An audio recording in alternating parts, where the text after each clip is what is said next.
Nous continuons toujours avec comment toucher le cœur de Dieu. On vient de voir le cas d'Ézéchias. Voilà, c'est vrai que je pouvet lire les passages et bien vous expliquer, mais le temps ne nous permet pas. Voilà, peut-être que celui qui a mon WhatsApp, voilà, on peut s'appeler et puis échanger. Voilà. Donc, je répète encore mon WhatsApp, c'est le 05 04 08 18 44. Donc, nous continuons, voilà notre message, comment toucher le cœur de Dieu. La deuxième chose pour toucher le cœur de Dieu, c'est l'offrande. Voilà. Dans l'offrande, on a vu dans le cas d'une veuve, lorsque Jésus-Christ était arrêté au niveau du temple et qu'il était près du trône, et que là on voyait les pharisiens en train de mettre de leur superflu, mais Jésus-Christ a vu une pauvre veuve qui a mis 2 pièces d'argent, selon Marc 12, verset 41-44. Elle a mis 2 pièces. Et Jésus a dit que cette femme a mis plus que ces pharisiens qui ont mis des millions. Donc ici, l'offrande est un sacrifice. Donner à Dieu est un sacrifice. Si j'ai 1 million, que je donne 10 000 francs à un serviteur de Dieu, c'est pas un sacrifice. C'est pas un sacrifice. C'est même pas une offrande. Voilà, parce que l'offrande en lui-même est un sacrifice. Voilà, parce qu'il faut que tu saches que c'est un sacrifice. On ne donne pas l'offrande parce qu'il faut donner. Voilà. Donc, en tant que serviteur de Dieu, si tu veux aider un serviteur de Dieu, voilà, si tu veux aider un serviteur de Dieu, voilà, il faut donner quelque chose qui te coûte cher. Voilà, quelque chose que toi-même tu apprécies.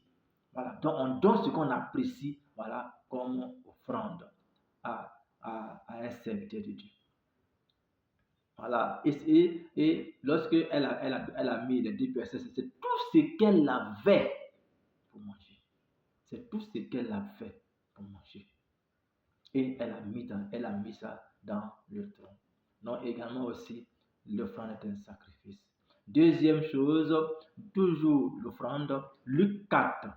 Luc chapitre 4, verset 25 à 26. Luc 4. Je vais lire ça rapidement. Luc 4, 25 à 26. Il est écrit: de plus, je peux vous assurer qu'il y avait beaucoup de veuves en Israël à l'époque d'Élie, lorsque la pluie ne tomba pas durant 3 ans et demi, et qu'une grande famine sévit dans tout le pays. Pourtant, Dieu envoya Élie chez aucune d'elles, mais seulement chez une veuve qui vivait à Sarepta, dans la région de Sidon. Il y avait aussi beaucoup de lépreux en Israël à l'époque du prophète Élisée. Pourtant, aucun d'eux ne fut guéri, mais seulement Naaman le Syrien. Voilà. Donc, on a vu le cas d'Élisée. Voilà. D'Élisée qui est allé chez la veuve de Sarepta. Voilà. Et c'est la veuve qui l'a nourri. Et la veuve, pour ne pas manquer de nourriture, elle a écouté la voix de Dieu. Quand il lui a dit, donne-moi d'abord, avant que toi-même tu ne manges, quand elle a obéi à cela, voilà, elle n'a pas manqué de nourriture pendant 3 ans et demi.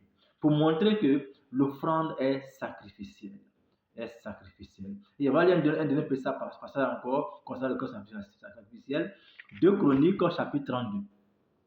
2 Chroniques 32, verset 23. 2 Chroniques 32. 2 Chroniques 32. 2 Chroniques 32, verset 23. Il est écrit: beaucoup de gens apportèrent à Jérusalem des offrandes pour le Seigneur et des cadeaux pour Ézéchias, roi de Juda, qui leur fut respecté par tous les peuples voisins. Voilà. Donc, lorsque le roi Ézéchias a fait cela, voilà il a touché le cœur de Dieu. Beaucoup de personnes sont venues vers lui avec les offrandes. Voilà. Donc, l'offrande est sacrificielle. Donc, voilà pourquoi il est important que lorsque nous faisons des offrandes aux hommes de Dieu ou à l'église, voilà, il est important que l'offrande touche d'abord notre cœur. Et la Bible dit qu'il faut donner avec joie, avec amour. Voilà, pas dans la tristesse, pas dans l'amertume, mais avec joie. Il faut que l'offrande touche ton cœur. Il faut que toi-même tu sois heureux de donner. C'est en cela que Dieu bénit l'offrande. Donc, notre offrande peut toucher le cœur de Dieu. Notre offrande peut toucher le cœur de Dieu. Voilà. Donc, également aussi, si votre souhait est que toujours la parole de Dieu soit toujours répandue et que je continue toujours de vous enseigner la parole de Dieu, voilà, vos offrandes aussi également aussi seront aussi les bienvenues. Voilà. Mais, comme je l'ai dit, pour qu'on puisse bien échanger, voilà, allez sur mon WhatsApp, voilà, et on pourra échanger. Et ce que vous voulez faire comme offrande, vous pouvez le faire. Que Dieu nous bénisse.